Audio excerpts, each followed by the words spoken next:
Hello and good evening, everyone. How y'all doing? Can y'all hear me? Today we have both biotechnicans and rasayanicans with us. So please let me know in the comments below if you can hear me. Good evening. So a very warm welcome to today's webinar on who can start a career in pharmacovigilance, skills, tools, and salary insights. I'm Diluxi and I'm delighted to be your host for this insightful session today.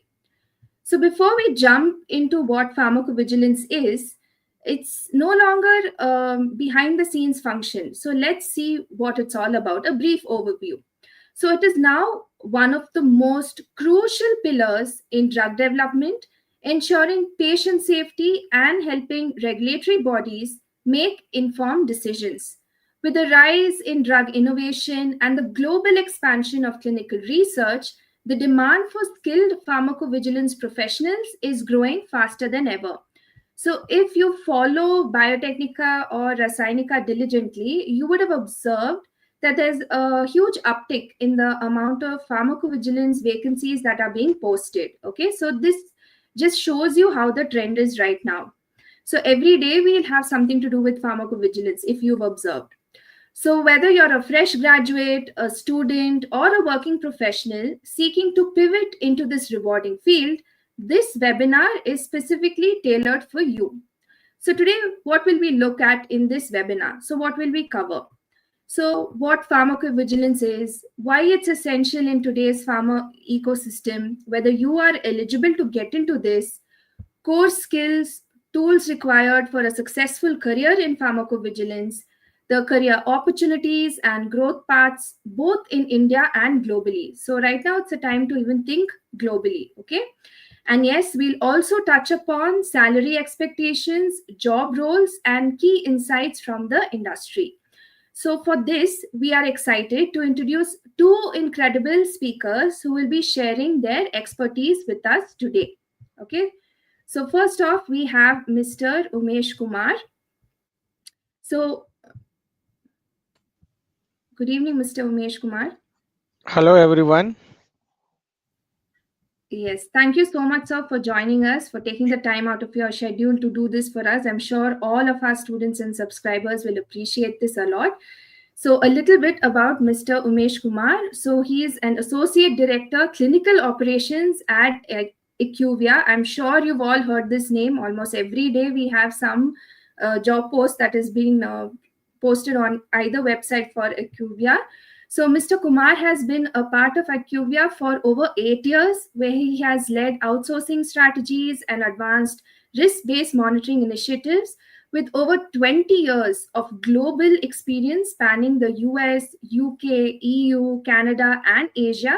His expertise covers data management, biotechnology, pharmacovigilance, medical writing, and healthcare operations.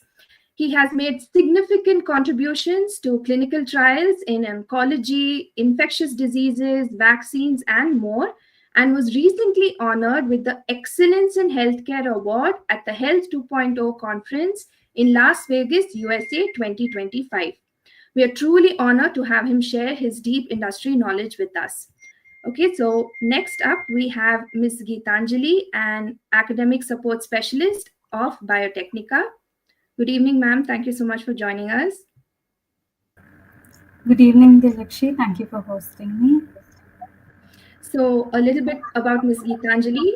So, she holds a master's degree in pharmacy and brings 3.5 years of experience across various domains. She has previously worked as a pharmacovigilance associate, where she has developed hands on experience in drug safety and case processing. So, she currently supports aspiring pharmacovigilance professionals at Biotechnica, making her uniquely positioned to bridge both the academic and industry perspectives. So, together, our speakers will provide a well rounded understanding of how to break into pharmacovigilance, what hiring managers are looking for, and how you can upskill effectively. Okay. So, please stay with us till the end. You can drop your questions in the chat anytime, and we'll take them up during the Q&A at the end of the session, provided we have time. And finally, if you know someone who'd benefit from today's session, please share this link with them, and I will see you at the end. So let's get started, and the floor is all yours, Ms. Geethanjali. See you at the end. Thank you, Diluxi, for the introduction. We will begin the session. So, I'll be starting today. Just sharing my screen.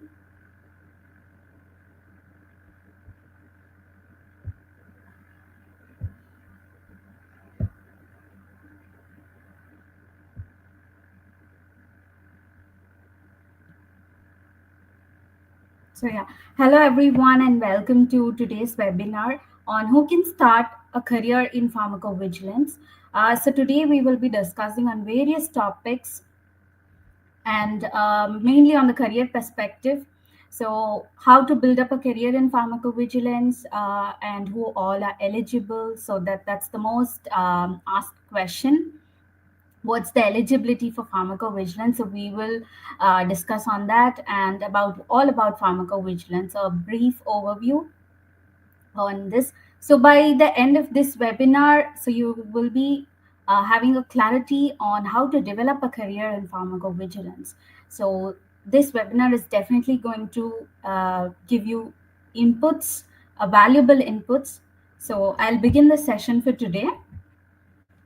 So I will be covering on majorly 3 to 4 topics. So on what is pharmacovigilance, so who all are eligible, who can make up a career in this, and the most a controversial thing, the common myths about entering pharmacovigilance. So we will discuss a few things on that and must have skills. So which skills are going to help you make a career in pharmacovigilance? So first, we will start with the definition or how it is defined to be. So we say it is the science and practice of monitoring, detecting, assessing, understanding, and preventing the adverse effects, or it could be even the side effects or any other drug-related concerns. So just not about the adverse effects. So it pharmacovigilance deals with even drug-related issues, biologic-related problems, or any drug-related or any product-related issues. So there are various aspects which pharmacovigilance covers. So we will see few important aspects why pharmacovigilance is important or what it mainly focuses on. So first one we have is about the safety monitoring. So for us as a healthcare providers or anybody from a life science background, safety and safety of the patients is the utmost importance. So keeping in mind, it mainly focuses on the safety monitoring. So which includes tracking the effects of drugs. It could be a positive effect or a negative effect after they are approved and they are launched into the market. The second one is the adverse drug reaction monitoring. Any event or any reaction, it could be mild, severe, uh, any severity. So everything will be reported and monitored. So basically, the ADRs are collected. Information about ADRs are collected, analyzed, and the reports are used for the to reduce the risk to the patient. So when we talk about risk management, so risk management involves assessing the risk and benefit of the drugs. So whether a drug is actually giving a benefit, or it is risk, or it is harmful to the patient. And next one we have is the regulatory compliance. So just not taking up the process is important, but maintaining or staying in compliance with the regulatory guidelines is also one important aspect of pharmacovigilance. So, and we have to ensure that the manufacturers follow the guidelines set by the regulatory authorities of each country, so that there's no deviation, or there's so many problems and can be avoided. And finally, when we talk about signal detection, so that is something, just finding out new risk or any unknown risk which is still unexpected. So this pharmacovigilance will help in identifying potential new risk from a drug usage, or from a product, or from a biologic. So finally, the data analysis will give us the report on what we can do about a drug um, which is going to be launched, or even which is already there in the market.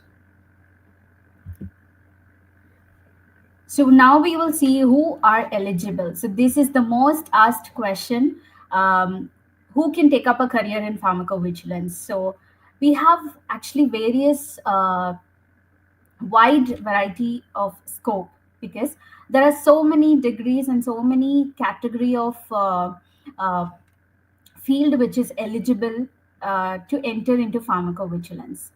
So anybody who is doing their graduation, or who is willing to take up a career, so these are some of the degrees, or these are some of the streams which are eligible. So any stream from pharmacy and life science are 100% eligible to take up a career. So first is we have the pharmacy degree, that is bachelor's or any master's in pharmacy. Even a PharmD graduate is still eligible. And medicine. So coming to medicine, any person who is doing an MBBS or MD, they are eligible. So they mainly work on the medical review part. So having a medicine degree is an advantage, but still we have so many other eligible degrees who can take up a career. And we have even dentistry. So people who are doing a dental degree, they are also eligible. And I have already mentioned all the life sciences eligible, right? So life science, allied health sciences. So we have people working from nursing background as well. So all the nursing degrees are still eligible.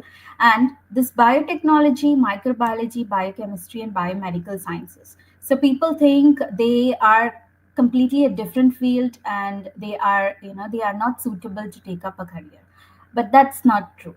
So even they are eligible.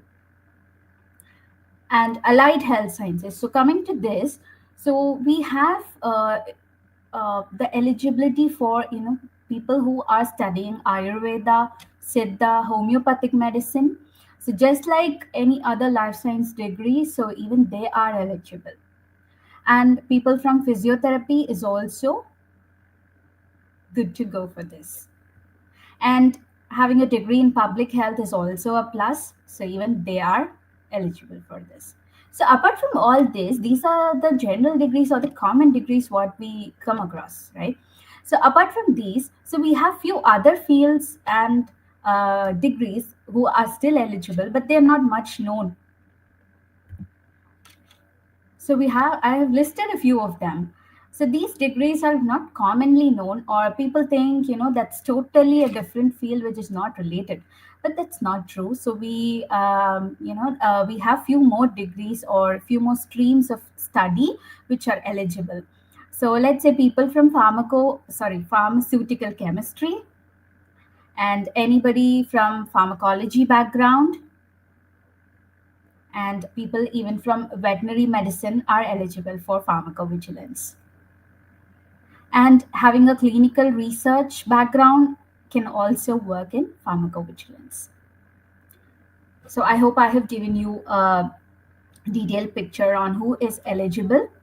So now we will discuss on some common myths about when we talk about the job role in PV sector. So people think that only students who are having a medical degree or people who are from medical background are eligible. No, but that's not true. So I've listed so much of streams which are eligible. So all of them are applicable for this. And so having an experience is a must. So that is again one more myth which is going on. So that's not true. Freshers are completely welcome, and we have so many CROs and companies who are hiring freshers. And the third one is something that people think it is just a data entry process. No, but that's not true. It is more or less a detective work, I would say. So each and every report is going to be a different one. So it involves a lot of medical judgment and lot of analysis. So definitely it's not about just about data entry. So there's much more to that. And once we start working, so it's going to be a lot more interesting. So, and next, people think that this particular field is only available in big pharma companies, or let's say any international companies and all. No, but we have a lot of companies who are having a pharmacovigilance department. So there are many CROs uh, with job opportunities. And if we see on the work perspective, on-site job, people think that only on-site jobs are available. But in the current trend and right now, so we have a lot of options. So we have on-site jobs, we have off-site jobs. That is, we have remote working options available, and there are few companies who are providing a hybrid working model also.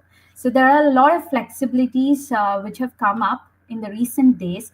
So we have a wide scope now. And people think that the career path or the career growth is very slow in pharmacovigilance. No, but that's not true. When you have the right skills, right mindset, then definitely career growth is shouldn't be a big problem over here. So learning the right skills will help you grow in your career. So talking about skills, so we will see what are the important or the mandatory skills which a pharmacovigilance person or people who want to work in pharmacovigilance need to know.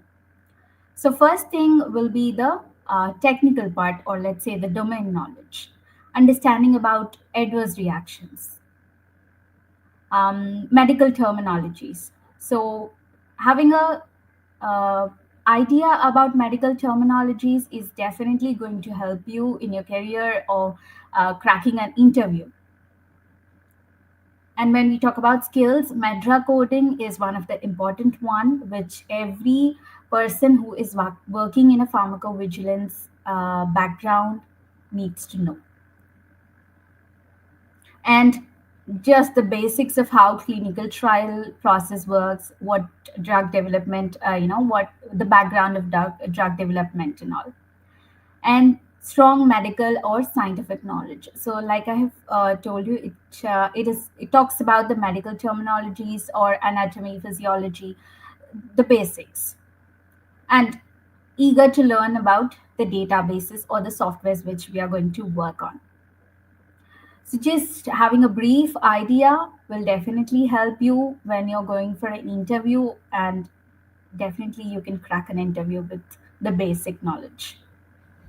And in your career path, so you have to have an eagerness to learn different databases and work on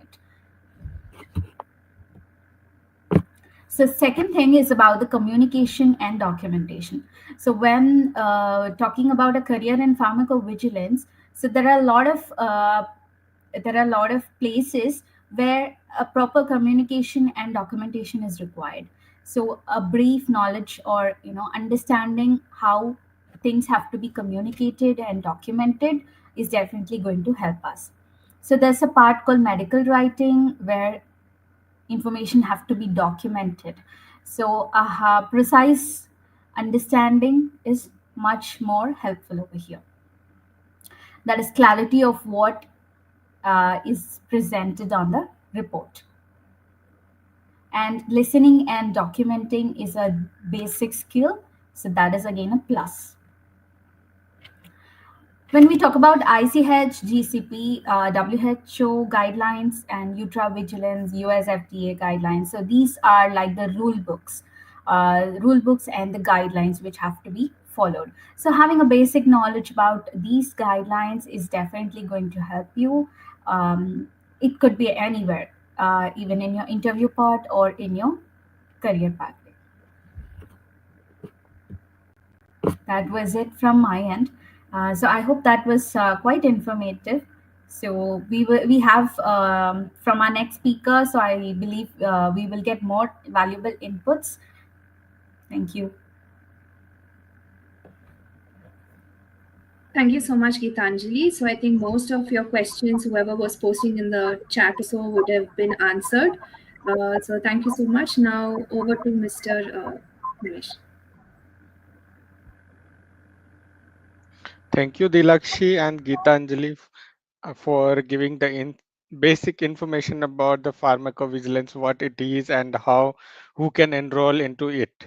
So, I'm going to discuss about the what are the tools we are using it for the pharmacovigilance, and what are the what are the scope in pharmacovigilance, and what kind of role you can play, and what will be your salary after getting the job into pharmacovigilance. So let me share my screen.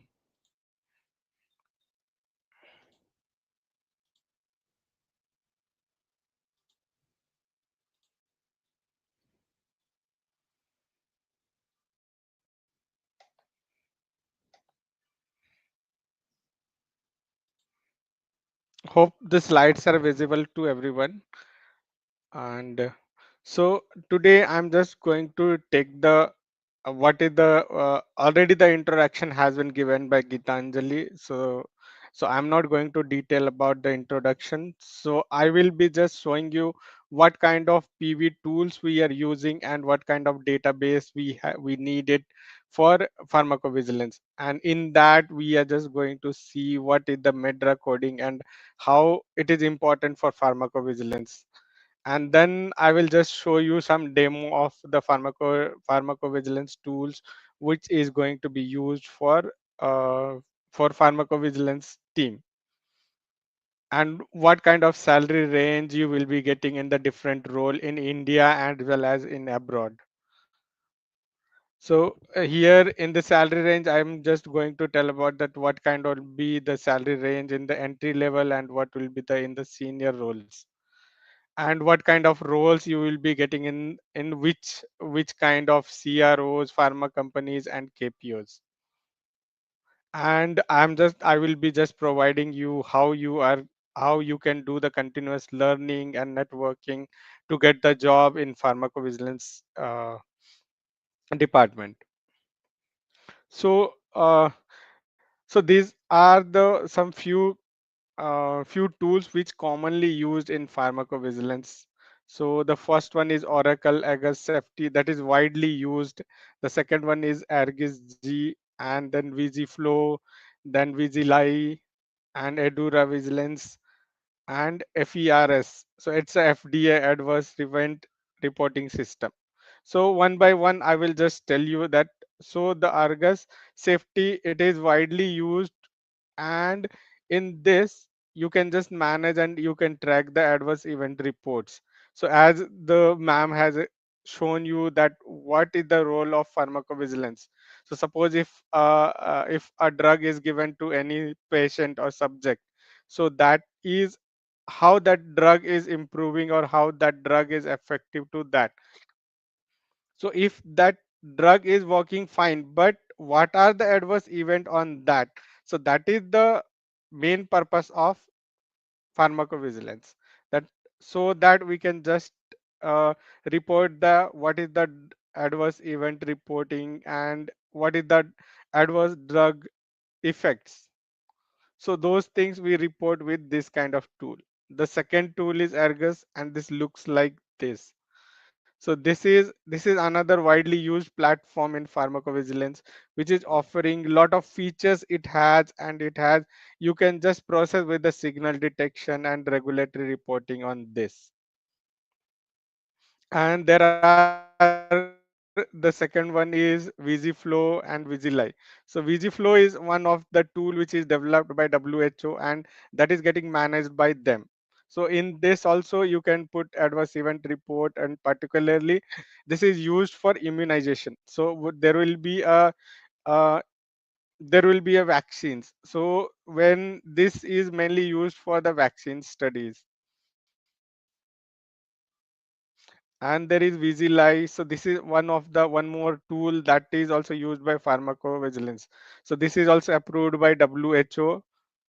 And there is Edura Vigilance. So this is mainly used in the in European region. Okay, so this is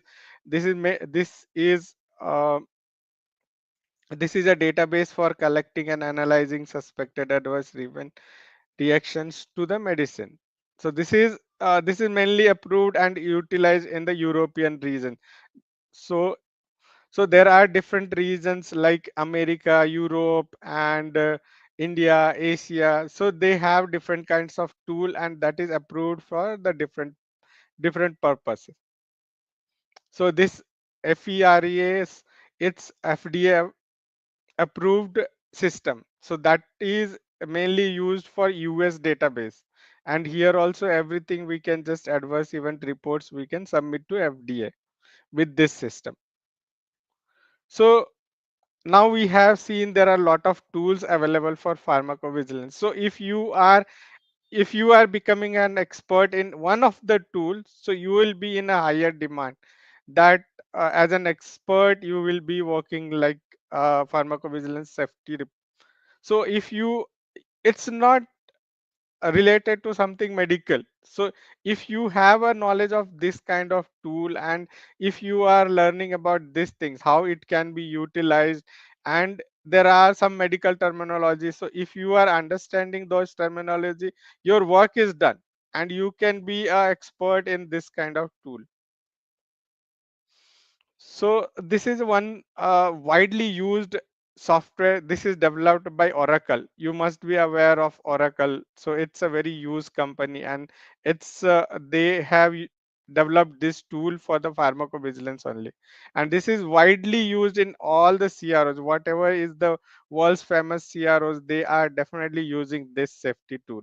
So this is used for mainly the surveillance of post-marketing drug. They analyze the safety monitoring. They monitor the adverse event. They analyze, they regularize the compliance. What are the complications if we are giving that drugs to any patient or any subject. So this is widely used. So when you will be just coming to this software, so in this you will be having an username and the password, and then you will be having a different database. Okay, so this will be provided from the organization. It is not be available privately or something you will be getting it. So once you will be joining any organization, you will be having your username, your password, and your database, and after that only you can start working on it. So once you will be logging to it, this screen will looks like this. So here you will see there will be a active cases, work list, case action reports, local affair utilization dashboard, and this console. So they have a different features. So suppose if you want to add a new case, so you have to click here. So this will give you a new case entry form. So this is one of the new case entry form. So you have to just see that you have to enter. So wherever you are seeing the flags, so there is a red flags. So these are the mandatory field. So without filling these things you cannot proceed. It will throw an error, just like when we will be filling a form in internet. So there will be some mandatory star marks things will be there. So that is a compulsory, that is a mandatory field, you have to fill it. So similarly, you have to, if you are finding any case, suppose a patient after getting the drug, if they are having an headache, okay, so you have to just, there is a first part is the date, so when it has happened, okay, and the second thing is when this is received.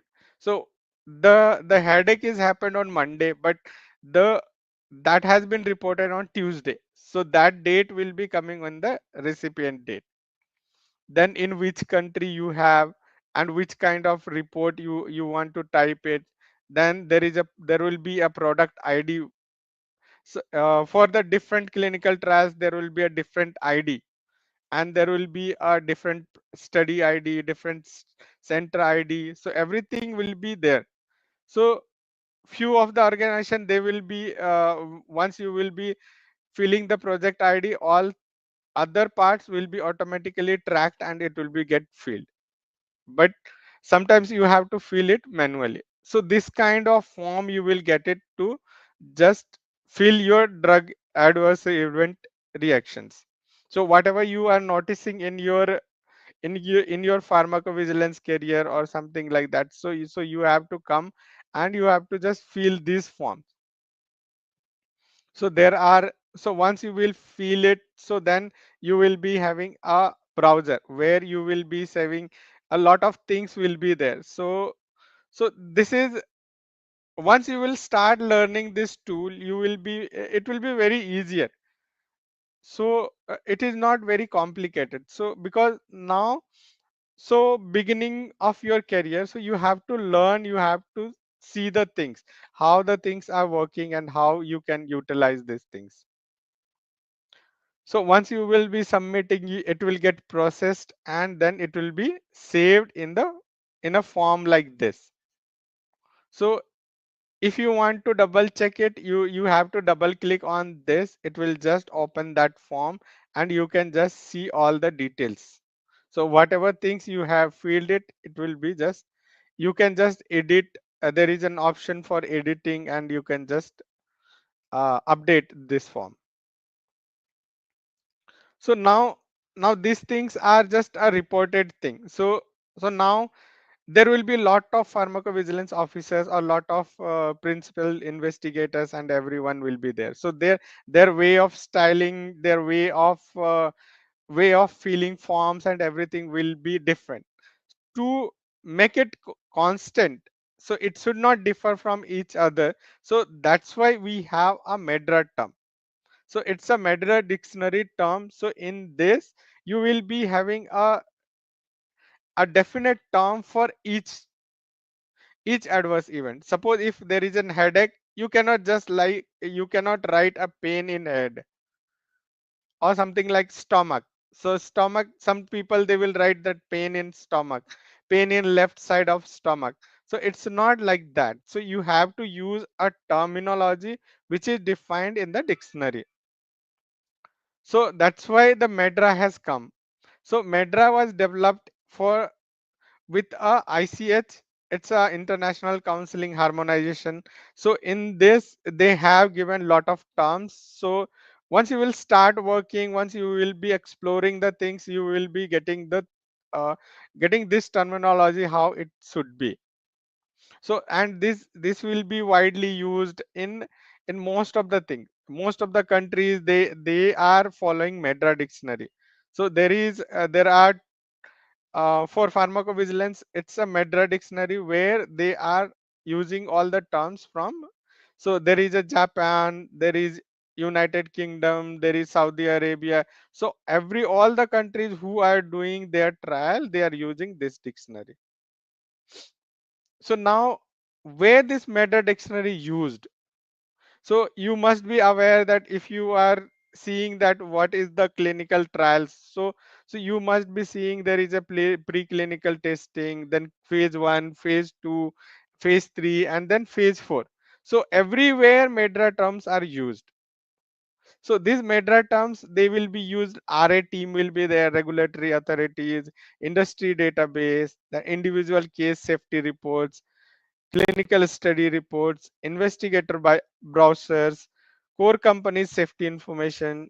and then marketing appliances, publication. So everywhere we have to give a terminology which is defined in the medra. So it's very important to just go through with the medra terms. So if you will see the structure of medra, so in this there are different level of terms. So one is a system organ class, the second is high level group term, then after that high level term, then preferred term, and the lowest level term. So in this, if you will see, there are 27 system organ class, and there are 337 high level group term.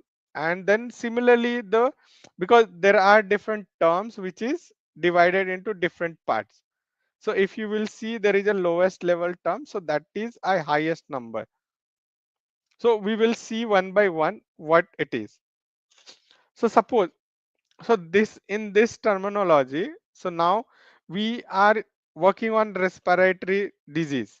Okay, so in this there will be a two different persons, they can use infections and infestation, and one person they can use respiratory and thoracic medications.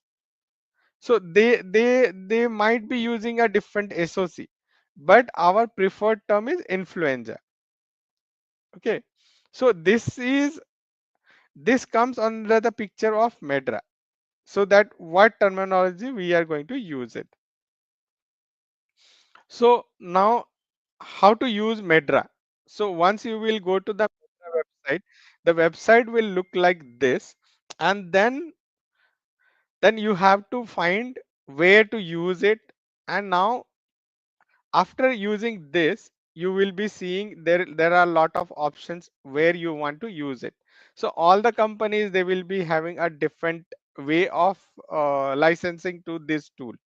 So some people they will use web browser, some people they will directly use the tool, some people they will use it on their system, they will install this, and they will be getting a user id and a password.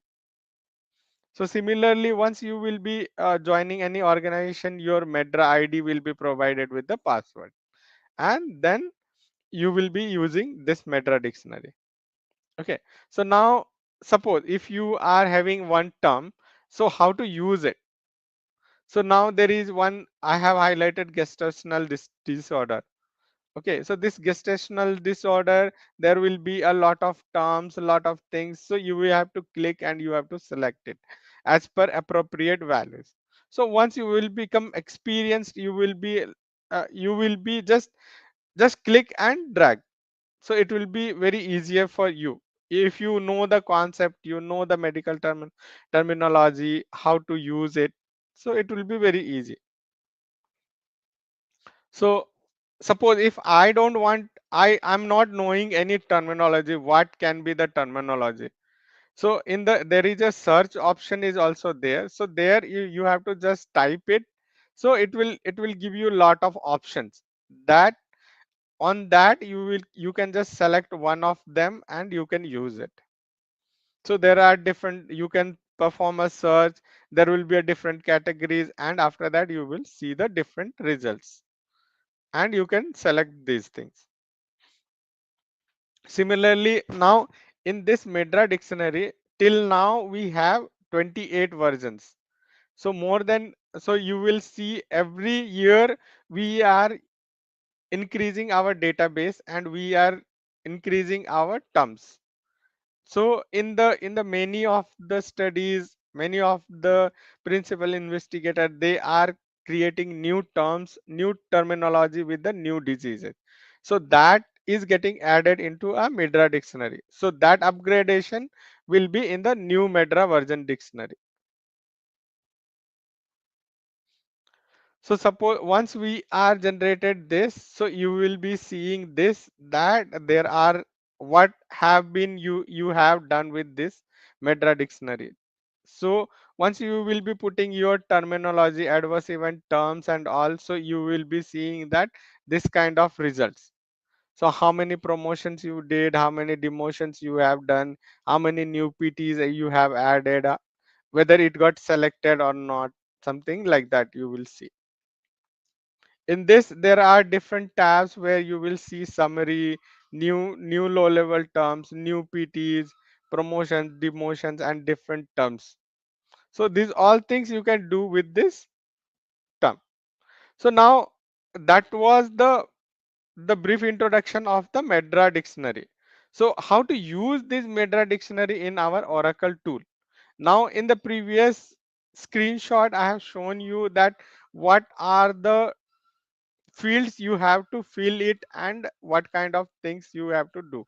So after doing that, because that was done manually, so now we have a different terminology which are very specific to the FDA guidelines or EMA guidelines, European guidelines, or something like that.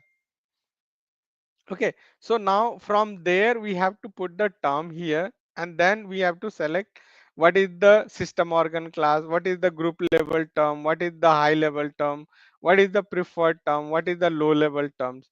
So in this also you can just put that and you can just get the suggestions over here. So this Oracle system is very easy, but you have to learn your terminology, that what are the terminologies. So for that you need a training on this. So similarly, this is one more thing that you can just see that this is the second term we have selected, and we have lot of uh, and in this, see, you got the different terminology which is, so which is best suitable, you have to select it.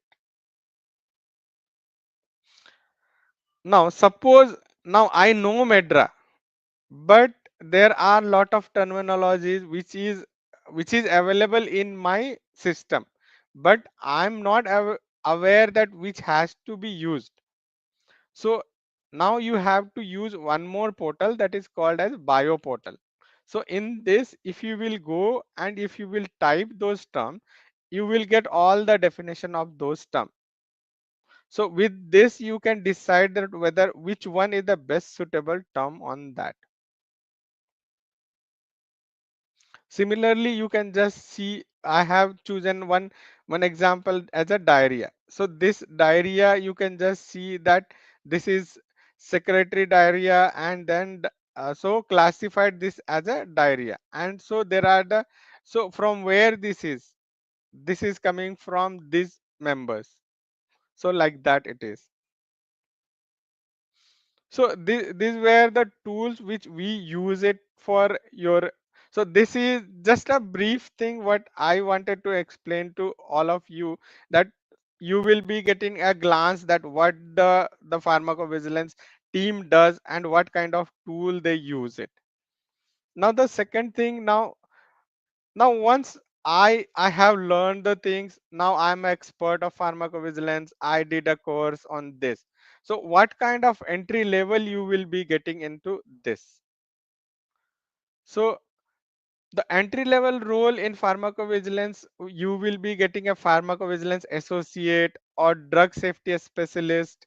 Often you require only a life science degree, it doesn't need any just like MD degree or MBBS degree or something like that. So once after 10-15 years, you may become a director of this, you may become a global head as per your performance, your knowledge, how you are enhancing yourself, how you are upgrading yourself. So you have to continuously learning on this part. So still I'm also learning, it's not like that I have done so many things but I know everything. Nobody is perfect, but you have to learn continuously and everything. So every day you learn the things, every day you try to learn few things, few new things, what is going to be. Suppose if you want to do a career on pharmacovigilance, you just learn a new thing on pharmacovigilance. So there are different roles. So first role is the pharmacovigilance associate. So associate means it's just a entry level role where you have to just do adverse event reporting, data analysis, and ensuring the compliance. So this is a very basic role you will be getting. And the second role is drug safety specialist. So this is also a similar role, but it will be in a more deeper perspective. So so you will become a specific area. So now, once now you are, you know the terminology, you know how to do the entry into the system and everything. So now, so once you will learn that, so now you will be promoted to a drug safety specialist, where you will do a more work. Then after that you will become a coordinator. So now you have to coordinate between junior and the senior, and with the different teams which is operating for the pharmacovigilance.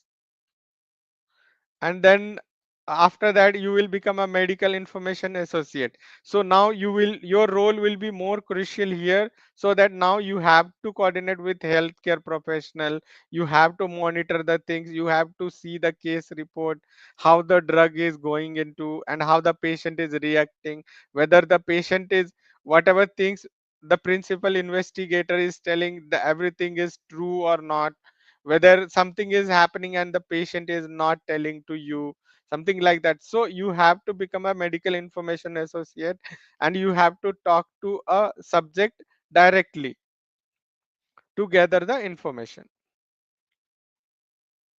So in entry level, as I told, that there will be associate programmers and all.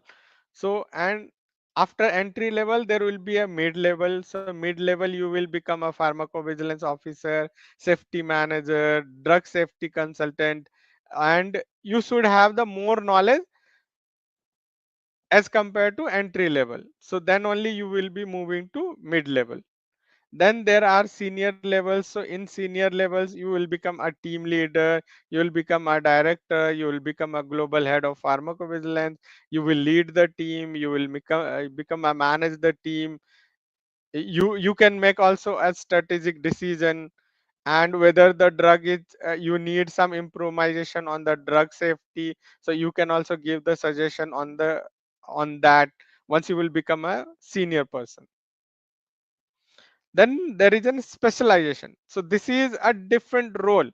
So it's not related to all of this, because now you have 20 plus years of experience. So now just seeing the data, you can you will be able to just say that whether the drug adverse event is, that is going in the correct direction, or it's something is, some risk are involved, or something is going, some mishap is there, or some gaps are there in between drug and the efficacy of the drug. So once you will become a specialized, you will be a specialized person on this pharmacovigilance. So now what are the scope of this pharmacovigilance in India and abroad? So there are a lot of job opportunities in there in India as well as abroad. So there are a lot of CROs are there. So a lot of now this KPOs are coming, and lot of pharmaco industries are there. So they are hiring. Now government is also taking an initiative to create their pharmacovigilance department in the government sector, so that they can monitor the CROs privately, and they can hold them from the government side as well. So there is a scope in government sector as well. So now this is a very much, I mean, you will be very much excited that suppose if I am getting a pharmacovigilance degree, so what will be my salary? So there is a, so in the entry level you will, you may get 3 to 5 lakhs per annum. So this is a starting salary of a drug safety associate. So if you will become a pharmacovigilance scientist, you will get 5 to 8 lakhs per annum.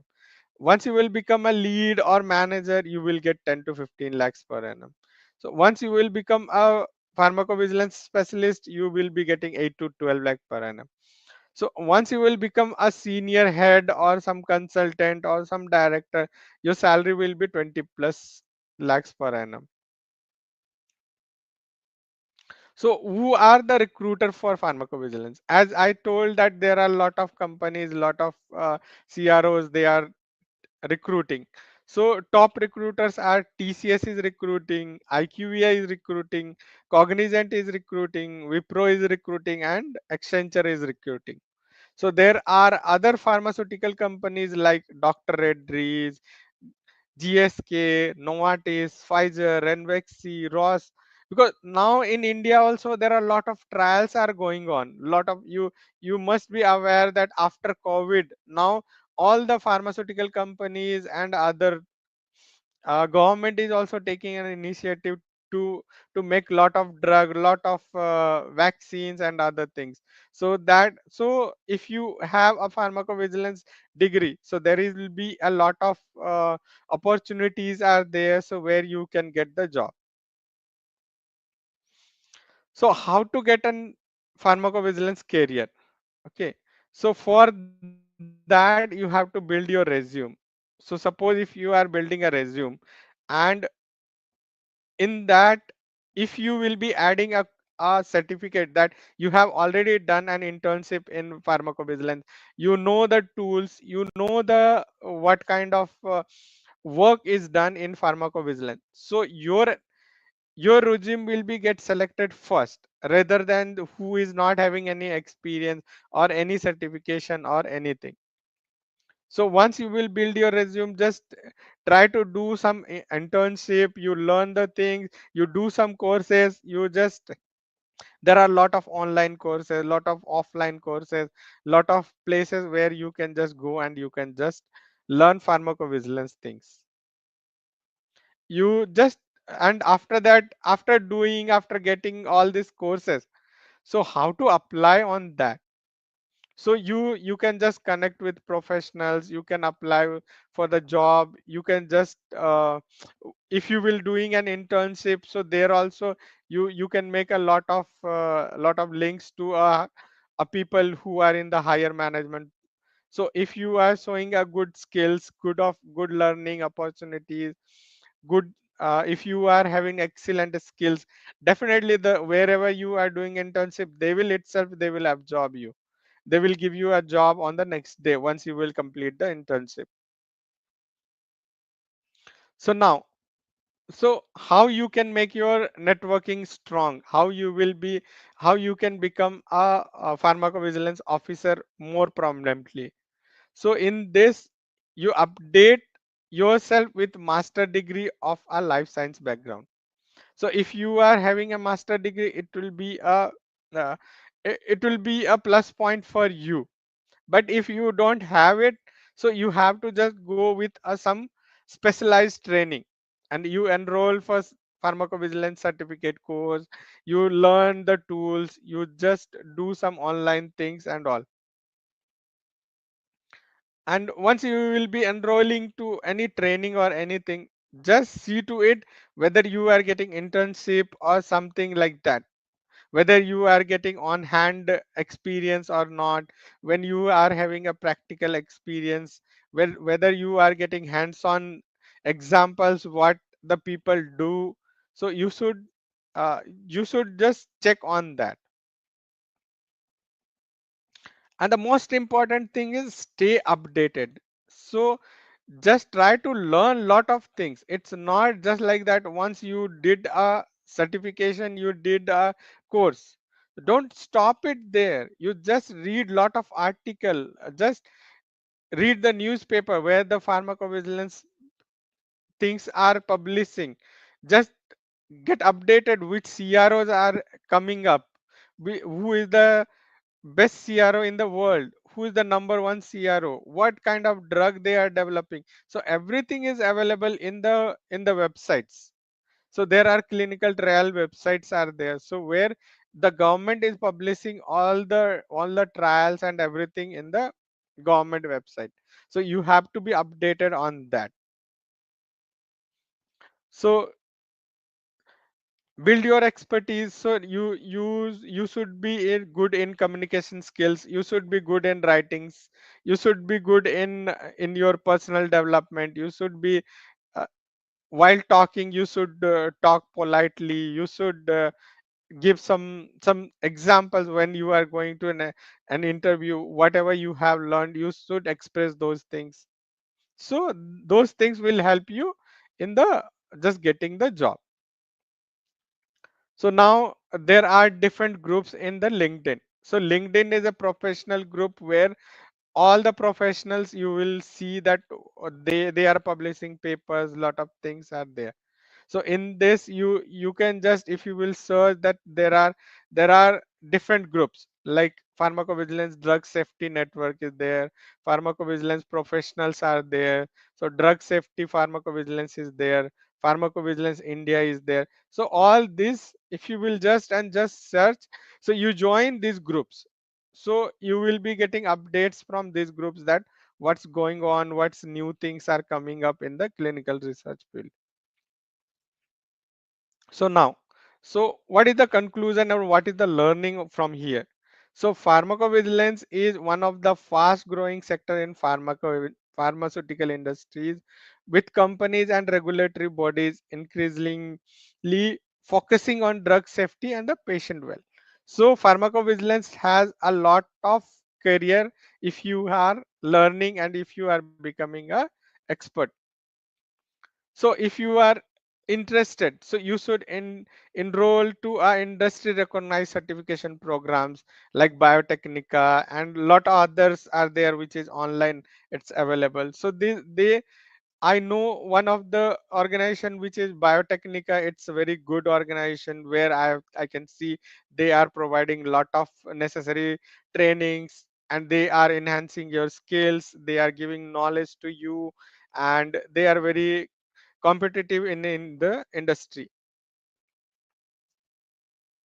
So that's all from my side, and thank you everyone for joining. Thank you so much, Umesh sir, for this wonderful session. There was so much for me also to learn, because to see how everything is interconnected, and you saying that, even the post COVID, how things have changed, and now even India is ramping up, and, pharmacovigilance, even the government is looking into it. And I think you've given us a whole roadmap as to what needs to be done, because from the comments that I can see, many people were asking, okay, so I have a BSc in this, or I have this, how do I get in? And you've already answered. So if you are paying attention, sir has given you a clear cut picture as to how you can get into pharmacovigilance. And it was lovely to see even the medra section of your presentation, because we've heard all of those terms but we never get a chance to see. So now we got to see it in action. So it was nice. I thoroughly enjoyed this. There were so many things for me also to learn in this. So everybody, please put in the comments if you have questions. So we'll be taking them up now for the last few minutes. And also thanks, sir, for your glowing recommendation for our courses as well. So one of the first questions, I think now that this is the buzzword. So one question by Jayashree Mishra, which says, "Is my question is for both of the panel members. What do you think will be the effect of AI in pharmacovigilance?" So anybody willing So to take that up? yeah, so I will take this question. So see, the AI is very good thing, and that can be done in different, just like suppose if you are doing a programming, so you know that what kind of code and what kind of things we are going to do that. But now when it comes to mm, clinical trials, so clinical trials, we are risking a human but doing the things. So just this, if we are putting a drug into a human, so it has to be monitored by an human, it's not by a computer. So now AI is a boom, so and the machine learning is also there. So it will take lot of years, lot of decades to develop the the things into clinical trials. It's not just like that AI has come, so we are just losing our jobs, we are doing things for just like uh, this AI is just a code, it's not a human. So what we do, we as an human, we just see the things and then we react. It's not just like we have something and we are doing it. So I think that AI roles will come a later in 20-30 years later it will come. So now they are developing, they are working on it. It's very good thing they are doing it, but it will take a lot of time to just come. So basically, a human touch is necessary. You cannot just, outsource everything to AI. It's not gotten to that level. So we still have time with on our side. There's one more question by Harpreet. I think it was answered, but we can take it up. What are the key software tools or databases that newcomers should become familiar with? Yeah, already I have just told you that Oracle safety tool is there. So that is widely used. So, and in my slides also I have shown you a lot of tools are there. So if you will Google, you will get it lot of tools. But Oracle safety tool is the one which is widely used in clinical domain. Thank you, sir. I just have a question. What are some common mistakes freshers make when they apply to these pharmacovigilance jobs? Like, is there something that they need to keep an eye out for? Yeah, first thing, just build your resume stronger. That is the first thing. The second thing is, suppose if you are going for a pharmacovigilance job interview, so you must be having some basic knowledge on that. So how that basic knowledge will come, you have to do some certification, you have to learn the thing from some organization, you have to see how practically they are using it. So suppose there are tools, so you should be hands on that. So then only, suppose if you are coming just like a fresher, so I will not entertain you, because I'm not going to spend money on you, that I'm taking a fresher and I'm just putting lot of efforts to teaching you and all. So if somebody is coming with some basic idea, we don't expect in the entry level, we don't expect lot of things. We just wanted the thing, you should have the basic knowledge of that. That's it.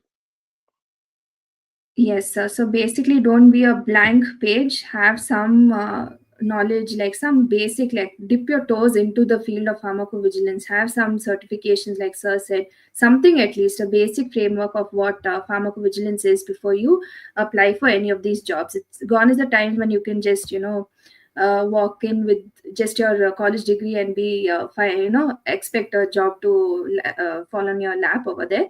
So now upskilling is the new thing. So this is why we also keep telling you many times, like, this is the time you read up, you learn. Sir has also mentioned so many groups on LinkedIn also, which you can follow and keep yourself updated as to what is happening. Now knowledge is power, so the more you know, and everybody has the same information, so you have to keep upgrading yourself.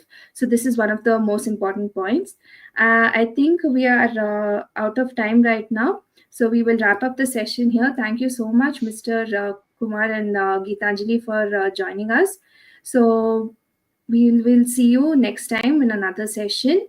So do check out the certification link that we've given in the comments. That is for the pharmacovigilance training that is starting on 10th July, and there's also Medra which is involved in it. So this is your chance, your shot to become upskilled in this era, like how sir has mentioned. So if you want to stand out, this is your chance.